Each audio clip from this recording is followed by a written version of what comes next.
स्वागत है आपका अपने चैनल जेकेएस प्लेटफॉर्म पे।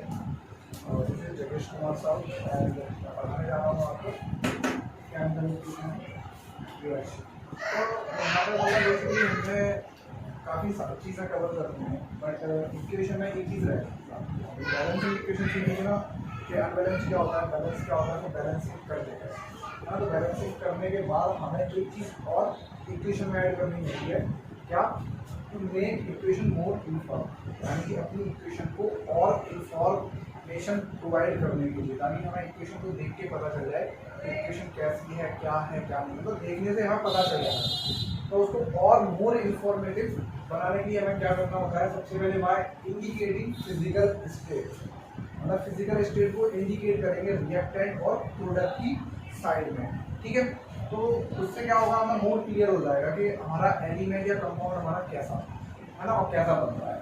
फिर second number by indicating the heat changes, तो आपको वहाँ पे अपना हीट चेंजेस दिखाना पड़ेगा, जहाँ पे आप टेकिंग प्लेस इन रिएक्शन, जहाँ पर रिएक्शन हो रही है उस प्लेस पे हमें दिखाना पड़ेगा कि हीट चेंजेस चेंज हुई है, इसलिए आपको ये भी इंडिकेट करना होता है। फिर बोल रहे हैं कि बाय इंडिकेटिंग द कंडीशन, मतलब कंडीशन बतानी है हमें कि किस कंडीशन में वो रिएक्शन परफॉर्म हुई है, तो कंडीशन बताएंगे तो हमें और ज़्यादा क्लियर हो जाएगा। तो ये था हमारा अभी तक का इक्वेशन, यानी सबसे पहले हमने केमिकल रिएक्शन के बारे में पढ़ा था, रिएक्शन में क्या क्या होता है, क्या कैरेक्टरिस्टिक है रिएक्शन की, वो हमने कंप्लीट कर दिया था। सेकंड में हमने केमिकल इक्वेशन पे आए थे, है ना। केमिकल इक्वेशन हमने देखा कि रिएक्टेंट क्या होता है, प्रोडक्ट क्या होता है, कहाँ मतलब प्रोडक्ट होते हैं, कैसे लिखते हैं, ये सारी चीज़ कंप्लीट करी, बैलेंस अनबैलेंस। और उसके बाद अब हम जो चैप्टर स्टार्ट करेंगे, मतलब अब जो टॉपिक स्टार्ट करेंगे वो होगा आपका केमिकल रिएक्शन, यानी कि type of chemical reaction start करेंगे। क्या करेंगे, टाइप ऑफ केमिकल, तो वो देखते हैं। तो टाइप ऑफ केमिकल स्टार्ट करने से पहले मैं चाहूँगा कि आप इसको नोट कर लें, क्योंकि बहुत यूजफुल चीज़ है आपकी इक्वेशन को और मोर इन्फॉर्म बनाने के लिए। तो before going on please pause the video to note it. Okay, तो स्टार्ट करते हैं हम अपना टाइप ऑफ केमिकल रिएक्शन, है ना, कि केमिकल रिएक्शन कितने टाइप्स की होती है। तो बेसिकली हमें ये जानना है। तो यहाँ पे मैंने पहले आपके लिए लिख रखा है कि there are 5 types of chemical reaction, ठीक है। नंबर 1 है आपका कॉम्बिनेशन रिएक्शन, ठीक है, कॉम्बिनेशन रिएक्शन। सेकंड है आपका डिकम्पोजिशन रिएक्शन। थर्ड आपका है डिस्प्लेसमेंट रिएक्शन, और फोर्थ है आपका डबल डिस्प्लेसमेंट रिएक्शन। फिर है आपका ऑक्सीडेशन रिडक्शन, और इसी को बोलते हैं हम रिडॉक्स रिएक्शन, यानी कि ऑक्सीडेशन और रिडक्शन दोनों को हम बोलते हैं रिडॉक्स रिएक्शन। तो इसका मतलब एक और नाम हो रहा है रिडॉक्स रिएक्शन, ये बोला जाता है। तो बेसिकली हमें ये 5 केमिकल रिएक्शंस के बारे में पढ़ना है। तो हम स्टार्ट करते हैं अपना कॉम्बिनेशन रिएक्शन से, है ना। तो कॉम्बिनेशन रिएक्शन देख लेते हैं। मैं इसको रफ कर देता हूँ, आप लोग नोट कर लो या फिर स्क्रीनशॉट ले लो जब तक, ठीक है। तो अब मैं इसको रब करता हूँ, मैं इसको रब कर रहा हूँ, ठीक है।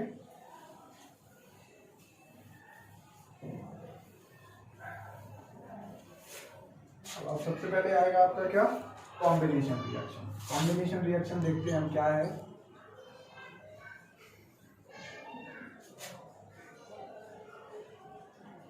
ठीक है, तो देखो कॉम्बिनेशन रिएक्शन, इसका डेफिनेशन मैं लिख ही देता हूँ। डेफिनेशन आपको बता देते हैं कि दोज रिएक्शन इन विच 2 और मोर सब्सटेंस, यानी कि दोज रिएक्शन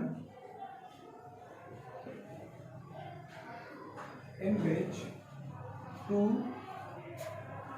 और मोर सब्सटेंस, 2 और more substance combine to form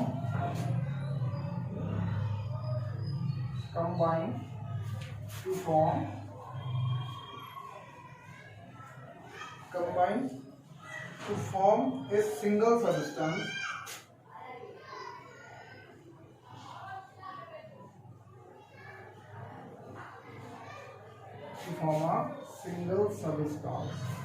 combine to form a single substance are called combination reaction।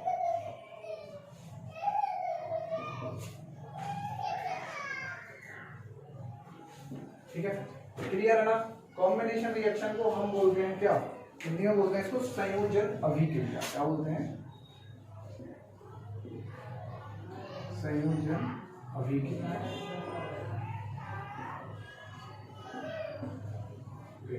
मतलब आप ये बोल रहे हैं कि ऐसी अभिक्रियाएं जिनमें दो या दो से अधिक पदार्थ मिलकर, आपस में मिलकर एक नया पदार्थ बनाते हैं, उसे हम संयोजन अभिक्रिया बोलते हैं या कॉम्बिनेशन रिएक्शन बोलते हैं। ओके, तो दो reaction in which two or more substances combine to form a single substance, combine to a single substance। Okay, तो कॉम्बिनेशन रिएक्शन की हमने डेफिनेशन देख ली है, मतलब जान गए क्या, those reaction in which two और मोर सबस्टेंस, यानी कि यहाँ पे हम रिएक्टेंट भी लिख सकते हैं, those reaction in which two और more reactant combine to form a single product is called combination. यानी कि यहाँ पे हम अपना रिएक्टेंट भी लिख सकते हैं, यानी कि अभिकारक रिएक्टेंट है ना, और यहाँ पे हम अपना प्रोडक्ट लिख सकते हैं। ऐसे भी आप डेफिनेशन को दे सकते हो। ठीक है, तो हिंदी में मैंने डेफिनेशन बता दी है। कुछ एग्जांपल देख लेते हैं इसके। एग्जांपल जैसे कि एग्जांपल से और अच्छे से क्लियर हो जाएगा आपका मैग्नीशियम। मैग्नीशियम को मैं रिएक्ट करवा दूं किससे, ऑक्सीजन के साथ, तो ये क्या बना देगा, मैग्नीशियम ऑक्साइड। मैग्नीशियम ऑक्साइड बनाएगा, यानी कि क्या, मैं यहाँ पे 2Mg प्लस आपको ऑक्सीजन दूंगा, तो क्या बनेगा 2Mg। ओके, तो ये आपका एग्जांपल देख रहे हैं। यहाँ पे दो पदार्थ है, यानी दो सबस्टेंस, यानी दो रिएक्टेंट है, एक प्रोडक्ट बना रहा है। क्या बना रहा है, एक प्रोडक्ट। ये दोनों क्या है आपके, ये रिएक्टेंट है और एक प्रोडक्ट बना दिया है ना, तो इसको ही बोलते हैं हम, जो एक प्रोडक्ट बनाया है इसी को बोलते हैं हम कॉम्बिनेशन रिएक्शन। बहुत सिंपल है, कुछ ज़्यादा इसमें ऐसा कुछ हैवी नहीं है, बहुत सिंपल है और इजी है। बस पढ़ने से आपको याद हो जाएगा, एक दो बारी आप खाली इसको पढ़ लीजिए, याद हो जाएगा, और देन आप इसके बारे में सब कुछ बता सकते हो। तो कॉम्बिनेशन नाम से ही पता चल रहा है कि किसी चीज़ का कंबाइन हो रहा है। क्या हो रहा है, कंबाइन, किन्हीं चीज़ों का कंबाइन होकर मतलब कोई तीसरी चीज़ बन रही है, उसको हम बोल रहे हैं कॉम्बिनेशन रिएक्शन। तो नाम में ही इसका छुपा हुआ है। तो एक और एग्जांपल ले लेते हैं बेटर अंडरस्टैंडिंग के लिए। हम देखो एक और एग्जांपल ले लेते हैं, क्या कि भाई आपके पास क्या है, वाटर है ना, तो H2 प्लस O2 इन्हीं से मिलकर बनाएंगे ना वाटर को, 2H2O, यानी कि मुझे यहाँ पे कितना है, ये 2H2O, तो यहाँ पे मुझे 2O2 2H2, तो ये तो 4 हो जाएगा ना, तो फिर मुझे यहाँ पे भी 4 करना पड़ेगा, 2H2 प्लस O2। तो ये आपकी एक और रिएक्शन है, यानी कि दो और अलग मॉलिक्यूल्स से उन दोनों को मिलाकर हमने एक वाटर मॉलिक्यूल बनाया, तीसरा पदार्थ बन गया। तो ये आपकी है कॉम्बिनेशन रिएक्शन। ठीक है, इसके बाद आगे चलते हैं, आगे वाले रिएक्शन के बारे में पढ़ते हैं, क्योंकि इसके बाद और भी एग्जांपल आपको मिल सकते हैं, कोई प्रॉब्लम नहीं है। आप और एग्जांपल देखिए, फाइंड करिए और उसके बारे में और ज़्यादा पढ़ने की कोशिश करो, क्योंकि कॉन्सेप्ट जो मैंने आपको क्लियर कर दिया यहाँ से। अब इसके बाद आप रिएक्शन से बहुत सारी हैं जो कॉम्बिनेशन रिएक्शन होती है। ठीक है, तो प्लीज इसको नोट कीजिए before going on, please note it down. Okay, तो आगे देखते हैं कॉम्बिनेशन रिएक्शन वाला हमारा आता है डिकम्पोजिशन रिएक्शन। डिकम्पोजिशन रिएक्शन में क्या है आपका, those reaction in which a compound is split up into two or more simpler substances are known as decomposition reaction। यानी कि कहने वाला इसमें क्या है, इसमें ये बोल रहे हैं कि आपका कोई मतलब एक कंपाउंड होगा, कंपाउंड स्प्लिट करेगा, टूटेगा, है ना, वो टूटेगा टू और मोर सिंपलर सबस्टेंस, इसी को हम बोलते हैं डिकम्पोजिशन रिएक्शन। ये डिकम्पोजिशन जो रिएक्शन है ये आपकी 3 मेथड से परफॉर्म होती है। 3 मेथड से किस तरह से परफॉर्म होती है ये आपको मैं बता देता हूँ कि डिकम्पोजिशन परफॉर्म बाय 3 प्रोसेस या 3 मेथड, है ना। तो यहाँ पे हम लिख सकते हैं इट परफॉर्म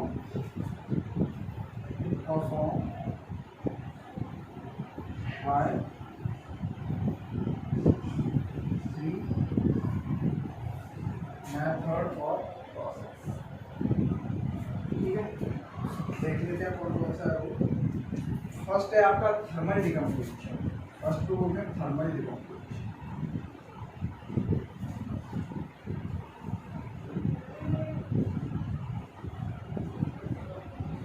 सेकेंड है आपका इलेक्ट्रोलाइसिस प्रोसेस।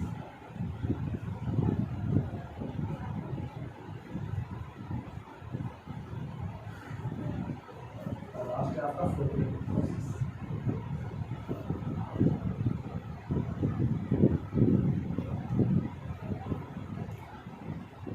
ठीक है, थर्मल का मतलब होता है आपका, थर्मल का मतलब होता है हीट। इसमें क्या करते हैं हम, हीट के थ्रू डिकम्पोज करवाते हैं, है ना। इसमें इलेक्ट्रिसिटी के थ्रू डिकम्पोज करवाते हैं, और इसमें लाइट, है ना। हमारे पास कोई भी सब्सटेंस होगा तो या कोई भी कंपाउंड है, उसको स्प्लिट करा रहे हैं, या तो हीट से स्प्लिट कराएंगे, या इलेक्ट्रिसिटी से स्प्लिट कराएंगे, या फिर लाइट से स्प्लिट कराएंगे। तो इन तीनों के थ्रू हमारा क्या परफॉर्म होता है, डिकम्पोजिशन परफॉर्म होता है। इसके एग्जांपल हम वन बाय वन देख लेते हैं। थर्मल डिकम्पोजिशन का क्या एग्जांपल है, इलेक्ट्रोलाइसिस का क्या है, फोटोलिटिक का क्या है ना। तो अब यहाँ पे हम एग्जांपल देख लेते हैं। ओके, तो मैं इसको रब कर रहा हूँ, आप आपने नोट कर दिया होगा इसे, है ना। तो एक बार ये स्क्रीनशॉट ले लीजिए सर, कोई दिक्कत नहीं है, मैं आपको एग्जांपल दूँ। ओके, तो यहाँ पे देख सकते हैं थर्मल डिकम्पोजिशन का एग्जांपल दिखाया है। क्या है, ये आपका कैल्शियम कार्बोनेट, इसको हम बोलते हैं कैल्शियम कार्बोनेट को लाइम स्टोन। क्या बोलते हैं, लाइम स्टोन, है ना। ये आपका क्या है, ये इसको बोलते हैं आप लाइम, या क्विक लाइम भी बोल सकते हैं, लाइम या क्विक लाइम दोनों से। ये आपका कार्बन डाइऑक्साइड है। ठीक है, तो देखो इसका स्टेट क्या होगा आपका, ये तो आपका गैस है, ये आपका सॉलिड फॉर्म में होगा, और CaCO3 आपका ये एक्वस फॉर्म में होगा कैल्शियम का, है ना। ये आपका एक क्या है, एग्जांपल है। ठीक है, इसमें क्या है, थर्मल डिकम्पोजिशन, हीट दे रहा हूँ ना, हीट के थ्रू मैं डिकम्पोजिशन करा रहा हूँ। क्या करा रहा हूँ, डिकम्पोजिशन। ये मैंने हीट दी सब्सटेंस को, सब्सटेंस दो पार्ट में, मैंने इसमें कैल्शियम ऑक्साइड बना दिया और कार्बन डाइऑक्साइड, तो दो अलग अलग कंपाउंड इसमें बना दिए। इसी को बोलते हैं डिकम्पोजिशन, और ये डिकम्पोजिशन वाली थर्मल डिकम्पोजिशन है। क्या है, थर्मल डिकम्पोजिशन। इसका हम एक और एग्जांपल ले सकते हैं, आपने सुना होगा पोटेशियम क्लोराइड, है ना। तो पोटेशियम यानी कि KClO, KClO क्या फॉर्मूला होगा इसका, KClO3, है ना। इसको मैं क्या करूँगा, डिकम्पोज करवाऊंगा, तो फिर मुझे कितना लेना पड़ेगा, 2 लेना पड़ेगा, 2 लेना पड़ेगा। और ये आपका कैल्शियम जो होगा फॉर्म होगा सॉलिड फॉर्म। ठीक है, ये आपका सॉलिड फॉर्म का होगा, और फिर मैं इसको क्या करूँगा, हीट दूंगा यहाँ से, ये हीट का सिंबल है। ठीक है, ये हीट का आपका सिंबल है, और बनाएगा क्या, 2KCl प्लस क्या बनाएगा, 3O2। देखो इंग्लिश है, यहाँ भी है ना। तो इसको बोलते हैं पोटेशियम क्लोराइड। क्या बोलते हैं इसको, पोटेशियम क्लोराइड।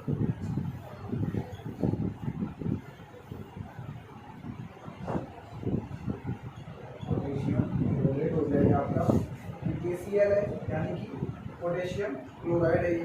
ठीक है, ये आपका पोटेशियम क्लोराइड है, और ये आपका ऑक्सीजन है। तो लिख ही देता हूँ,